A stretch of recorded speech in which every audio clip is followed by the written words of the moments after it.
हारने वाले नहीं है। ये बिल्कुल किसी भी बच्चा के मन में नहीं रहना चाहिए फेल हो गए तो क्या होगा, क्या हो गया, यही जिंदगी है, इतनी जिंदगी है। आप विचार करो, भगवान ज्ञान समुद्र, जब उनसे हम जुड़े हैं तो हर ज्ञान, हर व्यवस्था, कि अगर विद्यार्थी परास्त हो जाता है पढ़ने में तो जीवन नष्ट करने की नहीं सोचना। एक जीवन ऐसा जो जगत में प्रकाशित हो जाएगा। भगवान के आश्रित हो, कोई व्यापार कर लो, हम एक नौकरी कर लेंगे, अपने जीवन को थोड़ी नष्ट करेंगे। हम छोटे से छोटा कार्य कर सकते हैं, और भगवान हमारे साथ है तो बड़ाई उनके हाथ में, वो बड़ा करा दे। जिसको बड़ा बना देते ना, भगवान है। मच्छर को ब्रह्मा बना दे, ब्रह्मा को मच्छर बना दे, मूर्ख को विद्वान कर दे, विद्वान को मूर्ख कर दे, एक क्षण की बात है। तो ये भरोसा तो बना रहना चाहिए ना। हर जगह फेल है लेकिन एक जगह पास है। हे भगवान, मैं आपका हूं। वो उठाएंगे, वो आपको प्रकाशित करेंगे। बिल्कुल परास्त होने की बात नहीं है। दिमाग में प्रसन्नता रखो, जो होगा मंगलमय होगा। भगवान मंगल भवन है, मैं उनकी शरण में हूं। अब हमारा अमंगल नहीं हो सकता, समझ रहे ना। टेंशन किस बात की, टेंशन के टेंशन बन जाओ तो भगवान के दास हो यार। जैसे श्री जी को भी रोज बोलता रहता हूँ, मतलब इस बार वो क्या, मतलब इस बार मतलब पास हो जाओ 2 साल से। नहीं, ये भी हम नहीं कहते, ये भी हम नहीं कहते। फिर टेंशन की टेंशन नहीं बनोगे, फिर टेंशन बन जाएगी तुम्हें। कहना नहीं, पढ़ाई पढ़ रहा हूं, नाम जप कर रहा हूं, तुम्हारी गरज हो तो पास कर देना, तुम्हारी गरज हो तो पास कर देना। जहां रखोगे जैसे रहोगे वैसे रहूंगा, और आपको पुकारता रहूंगा, आपका स्मरण करता रहूंगा, माया पर विजय प्राप्त हो जाएगी। अपने करने से कितना मुड़ पाएंगे, और वो जब गोद में लेके उड़ेंगे तो बहुत ऊंचाई पे चढ़ जाएंगे। इस पर ध्यान रखना। अपने भगवान के भरोसे उन्नति ही उन्नति। बड़ा प्रसंग, बड़ा उदाहरण युक्त है। एक राजा केरल के थे, उनका नाम धर्मात्मा था, धर्म के पूर्ण रक्षक। अन्य 4-5 राजाओं ने मिलकर चढ़ाई कर दी और उनको पता नहीं था। धार्मिक राजा थे, उनको पता नहीं था। और उनके संतान हुई थी, उस संतान का नाम रखा गया था चंद्रहास। पूरे राज्य में आनंद छाया हुआ था, आक्रमण चारों तरफ से हो गया, और भगवान का भजन करने वाले थे। अब पराजित तो होना ही पड़ेगा, क्योंकि चारों तरफ से बैरी राजा हैं, और पहले से सूचना होती तो तैयारी होती। अचानक आक्रमण, मारे गए, वो राजा मारे गए। अब रानी ने देखा कि पूरे महल पर आक्रमणकारी आ गए, तो दासी से पैर पकड़ा और कहा, तू ही बचा सकती है मेरे बेटे को, भगवान तुझे सामर्थ्य दे। और महल में काट मार मचाए हुए थे कि कोई भी वंश का नहीं बचना चाहिए। दासी ने बहुत प्रवीणता की, और टोकरी में, जिसमें दोना पत्तल डाले जाते हैं, ऐसे डालकर नीचे बालक चंद्रहास, और निकली। तो सैनिकों का क्या है, तो ऊपर से ऐसे दिखाया कि दोना पत्तल है। उनका निकलने दो, ये तो दासी है, राज परिवार का कोई नहीं बचना चाहिए।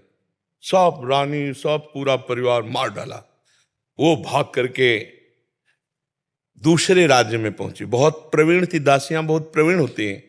तो धृष्ट बुद्धि नाम के जो उस राज्य के मंत्री थे, उनकी शरण में गई, उसको राजकुमार बचाना था। तो उसने स्पष्ट कहा, मैं केरल के राजा की दासी हूं और ये मेरा पुत्र है, मैं हर कार्य में प्रवीण हूं, आप चाहे जिस दास्ता में रख लें। उस मेरे राज्य में सब विध्वंस हो गया, ये नहीं बताया कि राजकुमार है, मेरा पुत्र है और मैं इसकी रक्षा करना चाहती हूं आपकी शरण में रहकर।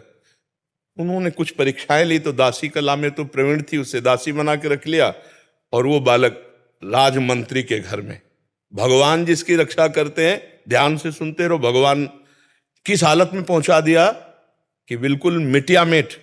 अब देखो उनकी उन्नति। अब एक दिन दृष्ट बुद्धि की पुत्री थी, उसका नाम था विषया।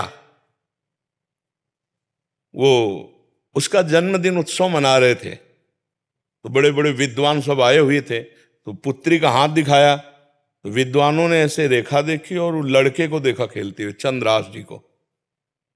तो उनका, इसका पति तो ये होगा। तो एकदम अपमान लगा ना, राज्य मंत्री और उस दासी पुत्र। तो उस समय तो कुछ नहीं बोला, जो सब सभा गई सो जल्लाद बुलाए और कहा, इसको काट के फेंक दो जंगल में जाके। अब दासी की क्या चाला, वहां दासी को पता भी नहीं चल पाया, चंद्रहास जी को गायब कर दिया। अब चंद्रहास जी को जंगल में ले गए, और उनको देवर्षि नारद जी ने जब यहां दासी पुत्र बन करके रह रहे थे तो एक छोटा सा शालिग्राम दिया था, कहा था मुख में रखे रहना, चरणामृत पान करते रहना और कृष्ण कृष्ण कृष्ण ऐसा बोलते रहना। जो भगवान का भजन करने वाले पिता थे, उसी के प्रभाव से देवर्षि नारद जी ने चंद्रराज जी को नाम का उपदेश किया। जब वो जल्लाद जंगल में ले गए, बोले बेटा तुम्हें पता हम क्यों लाए? तो उनका हमें तो पता नहीं। तो उनका तुम्हें मारने लाए हैं, मंत्री का आदेश है। तो उनका हमने कोई गलती की है क्या?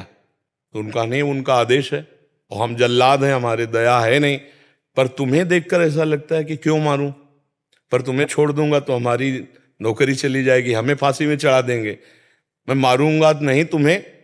तुम्हारे उन्होंने देखा तो 6 अंगुली थी, 1 अंगुली काट ली और कहा ये राजा को दिखाऊंगा जाके कि तुम्हारा वध कर दिया, पर तुम यहां से भाग जाओ। तो काटने से खून निकला, वो वहीं मूर्छित होके गिर गए। कृष्ण कृष्ण कृष्ण कृष्ण कृष्ण, और वो जल्लाद वापस अंगुली दिखाए कि मैं उनको मार डाला हूं।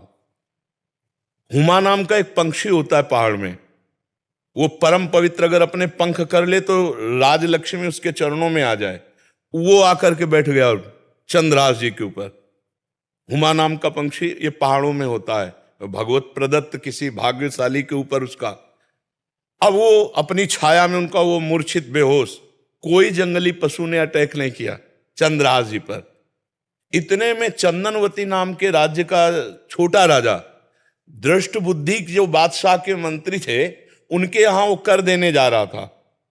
तो उसने बहुत आराधना की थी लेकिन पुत्र नहीं हुआ था। तो रास्ते में दृष्टि गई कि हुमा नाम का पंक्षी किसको घेरे हुए। तो जब गए तो देखा चंद्रहास जी सुंदर राजकुमार और अंगुली कटी हुई, तुरंत पट्टी बांधी और लेकर के वापस चले गए। वहां नहीं गए कर देने, बड़ा उल्लास मनाया कि भगवान ने तो, हमने इतनी आराधना की, हमारे पुत्र नहीं हुआ लेकिन भगवान ने पुत्र दिया, मैं इसे राजकुमार पदवी देता हूं। छोटा राजा अपने राज्य का राजकुमार बना करके पालन पोषण किया और 10 वर्ष हो गए। वो कर देने नहीं गया बादशाह के यहां। तो बादशाह ने दृष्ट बुद्धि से कहा चंदनवती नगर का राजा कर देने नहीं आया, जाओ यदि वहां सम्मान पूर्वक कर दे तो ठीक है, नहीं उनका विनाश कर दो। मंत्री पूरे परिकर सहित आक्रमण किया। तो चंदनवती राजा का ऐसा वैभव था कि जब से चंद्रहास जी उनके यहाँ राजकुमार बने, उनको डर ही नहीं था, क्योंकि चंद्रहास जी भगवान का भजन करने वाले। तो दृष्ट बुद्धि नजदीक आया और कहा कर दे दो, नहीं तो युद्ध करो। तो उनका वैसे युद्ध की जरूरत नहीं, पर हम तुम्हें कर नहीं देंगे, हम समर्थ राजा हैं। चंद्रहास